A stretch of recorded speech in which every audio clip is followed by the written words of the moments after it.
தருமபுரி மாவட்டம் பாப்பிரெட்டிப்பட்டி சட்டமன்ற தொகுதி திமுக வேட்பாளர் பழனியப்பன் கடத்தூரில் திமுக தேர்தல் பணிமனையை திறந்து வைத்தார். பின்னர் பாப்பம்பாடி, காந்திநகர், பாரதிபுரம், இருளப்பட்டி உள்ளிட்ட 10க்கும் மேற்பட்ட கிராமங்களுக்கு சென்று வீடு வீடாக வாக்கு சேகரித்தார். அப்பொழுது திமுக அரசின் சாதனைகளை விளக்கி உதயசூரியன் சின்னத்திற்கு ஆதரவு கோரிய அவருக்கு பெண்கள் திரண்டு வந்து ஆரத்தி எடுத்து உற்சாக வரவேற்பளித்தனர்.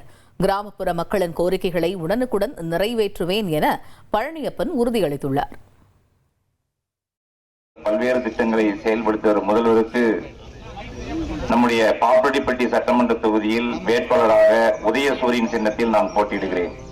ஆகவே எனக்கு பெருவாரியான வாக்குகள் வித்தியாசத்தில் வெற்றி பெற்று நம்முடைய சட்டமன்றத்திற்கு அனுப்பி வைக்க வேண்டும் என்று உங்களை அன்போடு கேட்டுக்கொள்கிறேன். அதேபோல ஏழை எளிய மக்களுக்காக பல்வேறு திட்டங்களை செய்து வருகிற முதல்வருக்கு என்றைக்கும் உறுதுணையாக இருக்க வேண்டும். 1,27,00,000 மனங்களை வென்ற தந்தி டிவி யூடியூப் சேனல். தவிர்க்க முடியாத தம்ப்நெயில்ஸ், கலக்கலான கான்டென்ட்ஸ். நீங்களும் இந்த குடும்பத்தில் இணைய இப்பவே சப்ஸ்கிரைப் பண்ணுங்க.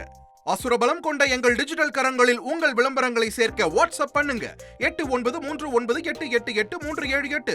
Email advtthanditv@dttv.in.